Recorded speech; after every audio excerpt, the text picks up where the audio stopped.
ፖሊስ ማክበር፣ መከላከያ ማክበር፣ የደህንነት ተቋማት ማክበር፣ ችግር ሲኖርባቸው እነሱ መፈተሽና ማረም ያስፈልጋል። ጠላት አድርጎ ማሰብ ተገቢ አይደለም።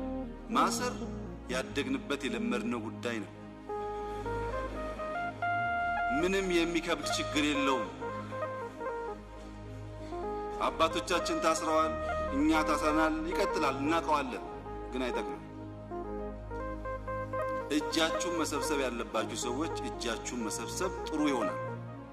ያ ካልሆነ ግን መንግስት ካለ ህግ ያስከብራል፣ ያ ግጭት ይፈጥራል። ያ ግጭት በሀገር ደረጃ አደጋ እንዳያመጣ ጥንቃቄ ማድረግ አስፈላጊ ነው። የመንግስት ዲሞክራሲያዊ መሆን በመንግስት ባህሪ ብቻ የሚፈጠር እንዳይመስላችሁ። የዲሞክራሲ ምንጭ ህዝብ ነው።